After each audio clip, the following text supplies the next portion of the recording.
Alright, hello and welcome back to Ashgabat Cat's Let's Play That. I don't know if you've noticed, but in the lower right-hand corner, it's already got the shifter showing up. It even showed up even during the debug menu. So, let's insert a coin and, well, it's funny that you don't start out on test, because it seems like by far the easiest, most beginner-friendly track to use. But no, instead they start you off on Suzuki. It's like, hey, be a man, take on Suzuki. Oh, I thought this would be like NASCAR where you only turn right, but instead you only turn left. Let's see. I can see that shifter in the lower right hand corner taunting me, enticing me to shift up to high gear. I mean, I know what it wants me to do, but how do I do it? Whoops. I'm just pressing random buttons on my keyboard at this point, and nothing's happening. Maybe it's some arcane combination. Maybe you press 3 at once. So what do you know? It turns out the gear shift button... What? Whoa. I thought for sure they would, like, make me sit around for at least a little bit more. So it turns out the gear button was always the third button the whole time. I didn't even have to reassign any keyboard mappings or anything at all. And also we're on Suzuki now. But that being said, now we can experience the wonder that is pole position. Pole position, arguably the first racing game ever. That's, of course, not anywhere near true, but it is probably the first 3D perspective, modern, like, recognizably modern racing game, I'd like to say. Honestly, I don't know where this comes in with respect to Outrun or anything like that, but I'm pretty sure it's relatively up there. Oh, wow. Yeah, so the deal with, like, shifting your speed from low to high, you pretty much have to do it at the right moment, or else you're not really going to get anywhere from it. This is actually a pretty tough game. I had this on the Namco Museum 64 collection, and I would play it a lot, and I don't think I ever really got to the second lap. Or you can get to, like, maybe the second lap, but I don't think I ever actually finished a race. Well, let's put in more credits and play more games. Prepare to qualify. I don't know if you've noticed, but there's, like, no music otherwise. It's just that prepare to qualify thing. Oh yeah, that's right. Okay, so you're playing as an F1 racer, right? And most games you play as an F1 racer, that typically doesn't mean all that much. But in this game, that means everything, because that means, like, you're taking turns at, like, crazy high speeds, so you actually have to brake sometimes, or else your car will just careen off to the side, and, well, thus ends your racing career, and or your life career.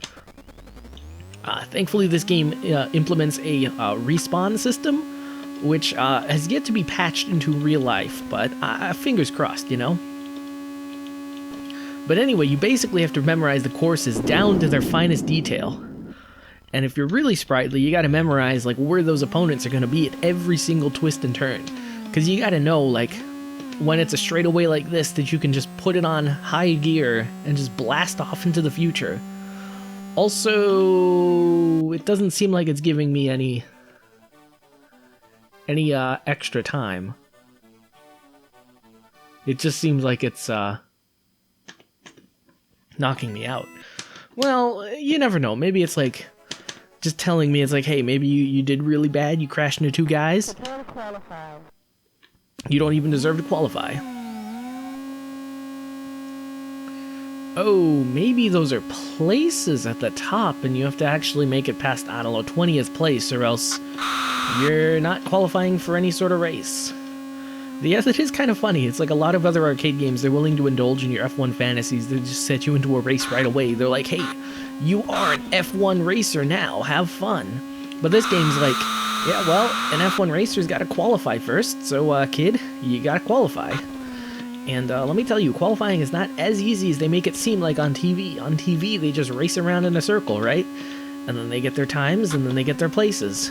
Well, you don't get to start out as one of those F1 racers. You have to work your way into, like, tricking a team into thinking you're like a works driver. And then they'll take you, and then, and only then, can you become a real F1 racer. And then you crash into the McDonald's sign, and then...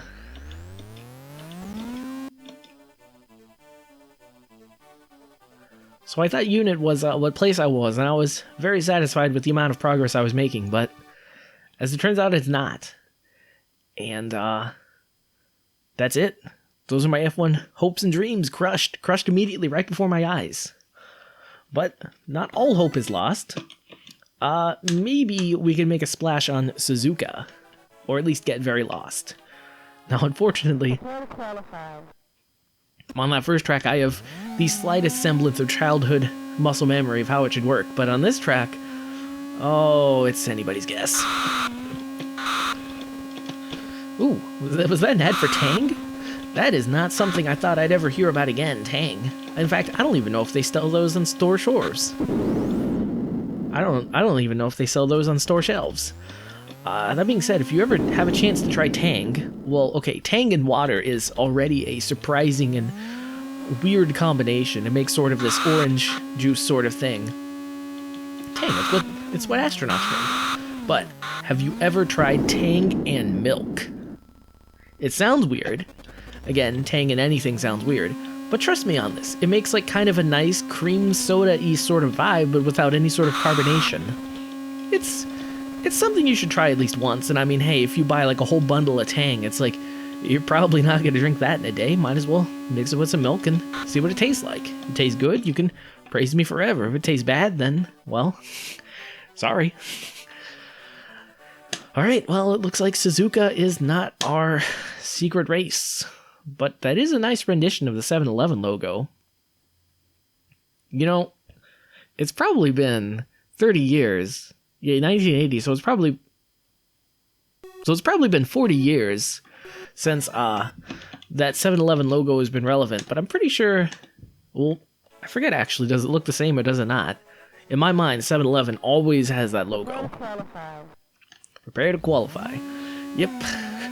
Just like every hobbyist F1 racer, I am desperately racing in all the races I possibly can, hoping to qualify. That's right, the hobbyist F1 racer. I've got an F1 racer in my garage, hanging out. Cost me $1.2 million to, well, okay, it cost me $500,000 to build the racer. It cost me $300,000 in gas, and it cost me $200,000 in racing fees for all these races I'm in. But it's worth it to one day fulfill my dream of being an F1 racer. Actually, that doesn't make any sense.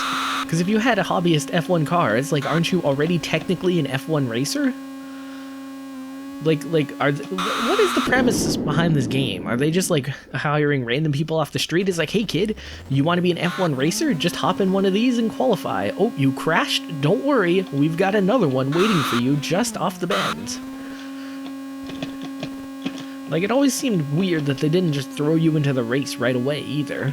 They just give you this sort of, like, inferiority complex. It's like, oh, kid, you know how it was your lifelong dream of being an F1 racer, and you thought by jumping on this arcade game, you too could become an F1 racer? Well, turns out, kid, no.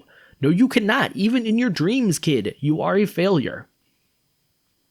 Thanks, game. Thanks, pole position.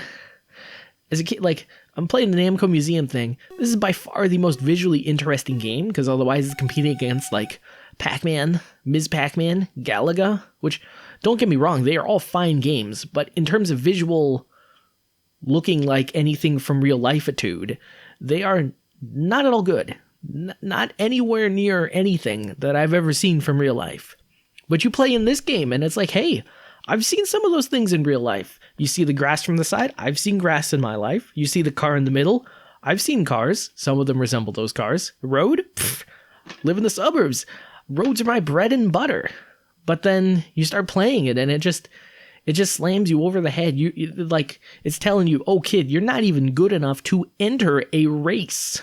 And it's like, geez, that is one harsh lesson to just tell a kid. It's like, kid, you can do anything you want in video games, except being an F1 racer. That requires actual skill. None for you. Also, yeah, this seems to be the Atari version versus the just regular straight-up Namco version. I have no idea what the difference is, but I guess now that I'm older and wiser and I look at this does kind of look like an Atari game, but it still looks pretty good for an Atari game. I don't know, just like the visual sparseness, I suppose, is what I'm talking about with the Atari game, but otherwise, it's pretty good. Of course, don't forget that Atari made that one 3D racer game that I rather enjoyed. I get the sense that I probably shouldn't have enjoyed it, but it was a pretty good romp. Well, anyway, that was Pole Position 2. A nice blast from the past. But unfortunately, it doesn't qualify for my list of all-time favorites. Too bad. So sad.